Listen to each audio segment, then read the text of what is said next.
Alhamdulillah, whenever we talk about the news, it tends to be negative, problems, issues affecting people and affecting Muslims. So it's absolutely great that we can talk about something positive, that Sami Hamdi, after 18 days in detention, has been released, reunited with his family, embraced by his parents, by his wife and children. It's an absolutely heartwarming scene. True to form, Sami was speaking almost as soon as he landed. He gave a quick press conference outside the airport and then has been invited on numerous news channels to explain his experiences. Here I want to show you a few of these clips in Sami's own words on how he was abducted by ICE agents. It came as a bit of a shock when I went to San Francisco airport. I'm looking up at the gate D38 to fly from San Francisco to Tampa to give another lecture.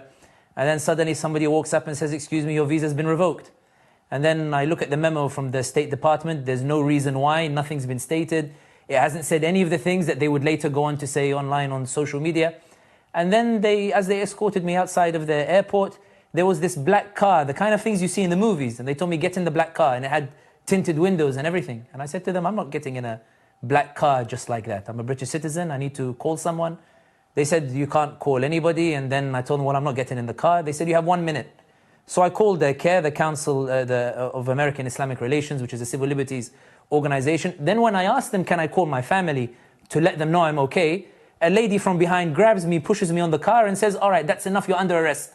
And she puts the cuffs tightly behind my back, puts me into the car. And then for the next 6 hours, I'm loaded in the back of a van later in this very, tight, claustrophobic place.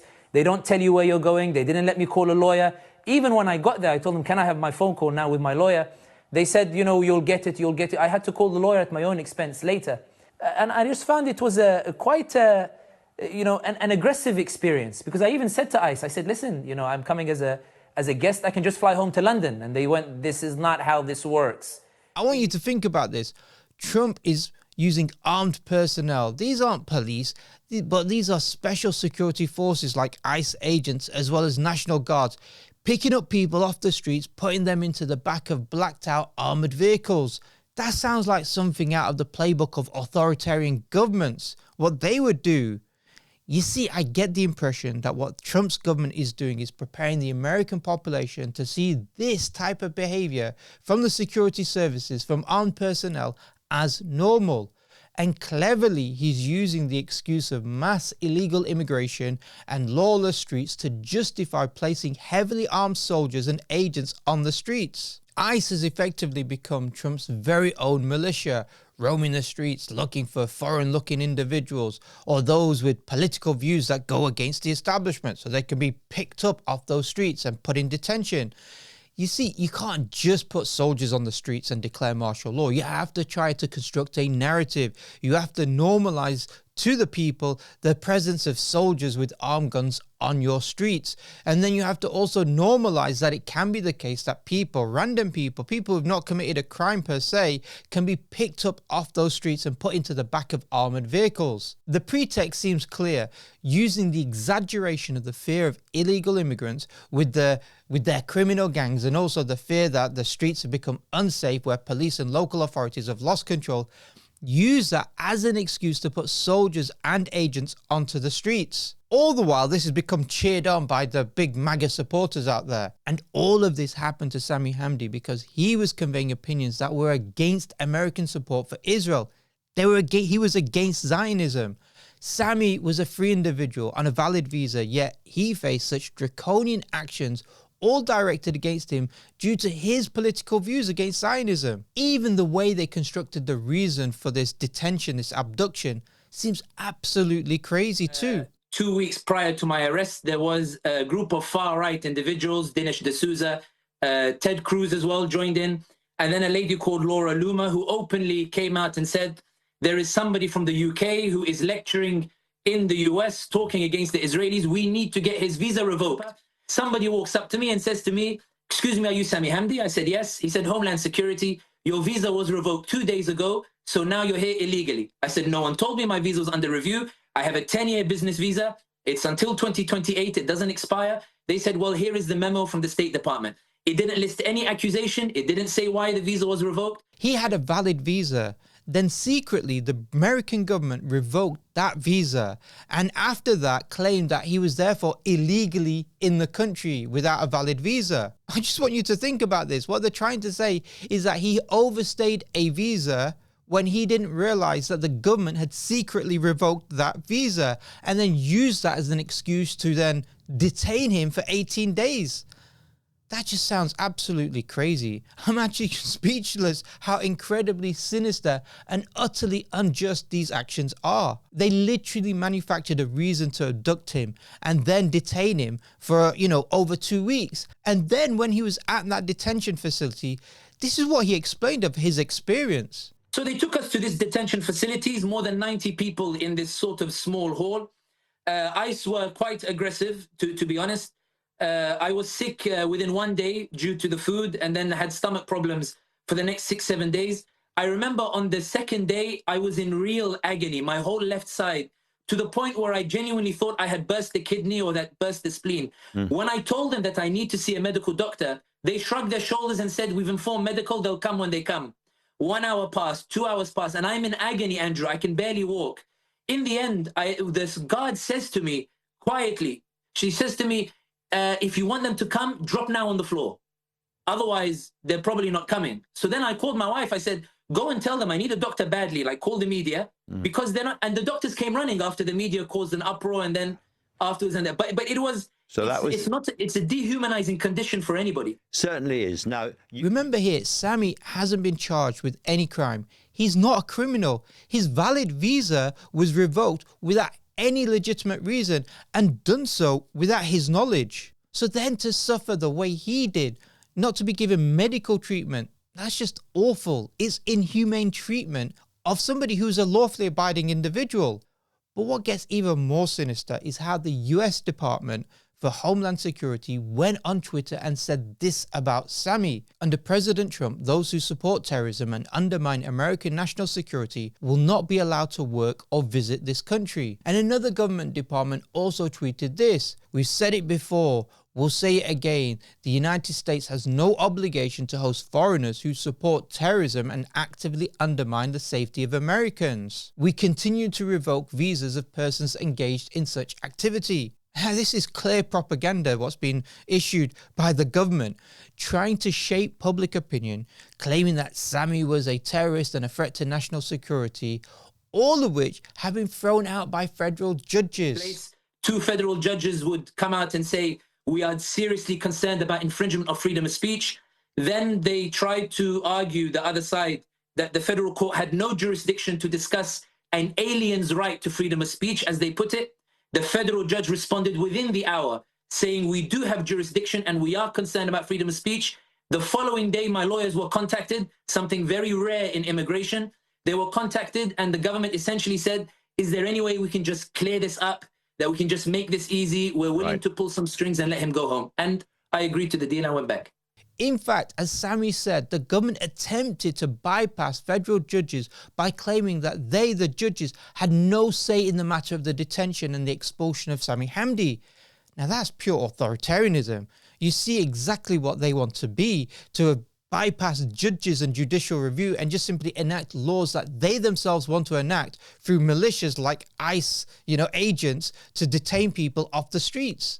And this should shock every single American that their government is manufacturing reasons to abduct individuals for, their political views, keeping them in inhumane conditions, and then lying about them, lying about the reasons why, this person has been detained to justify their actions in front of their own population.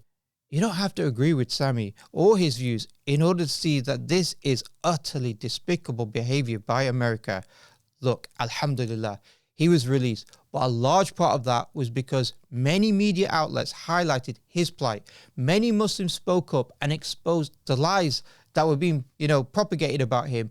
There was a campaign that pushed back at the propaganda. I also think Sami's arrest has come at the time where prominent Americans and Americans in general are questioning, why is there such Zionist hold over American politics? Why is it that we can't criticize Israel or Zionism and it seems to be always Israel first, not American first? Therefore, when a pro-Palestinian activist, a journalist, was arrested in the way he was because he spoke out against the crimes of Zionism and the Zionist entity, That's not a good look. Not when both the Democrats and the Republican parties are going through massive splits and divisions over their support for Israel.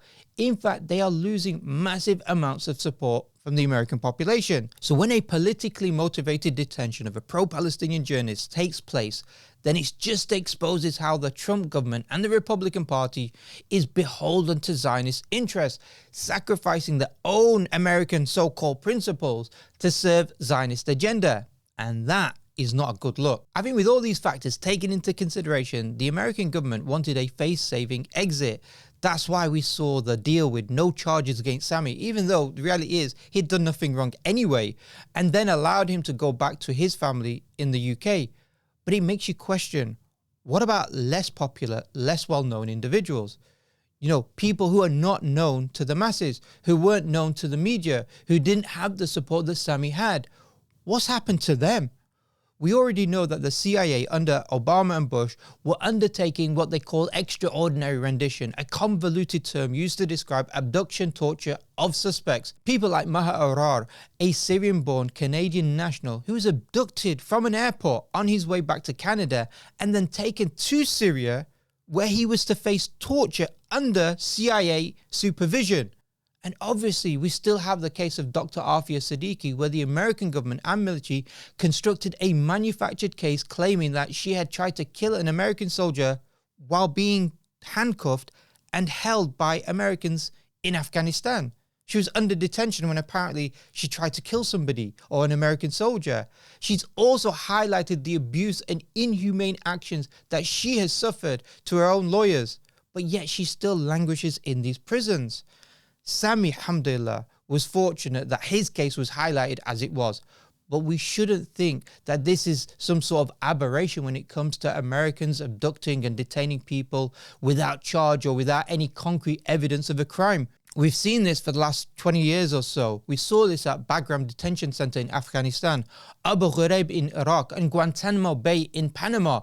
Suspects, or what they called enemy combatants, or just reality is ordinary people, were picked up from these countries, from Afghanistan, from Iraq and elsewhere, shipped off to these black sites, waterboarded, which is a form of torture, and denied basic legal rights, including also detaining children.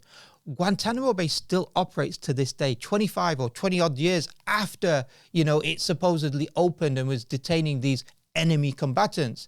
And it detains people who haven't faced charges or haven't received actually a guilty verdict in court, including people who were abducted when they were children. I explain this because I don't want us to be satisfied with, idiots like far-right pro-Zionist shills Laura Loomer or Amy Meck having been humiliated by crying wolf with regards to Sami Hamdi. You know how they were jumping for joy over Sami being detained and crying out loud that he was a terrorist, high-fiving each other, claiming we got Sami kicked out. And now these individuals are utterly humiliated and defeated.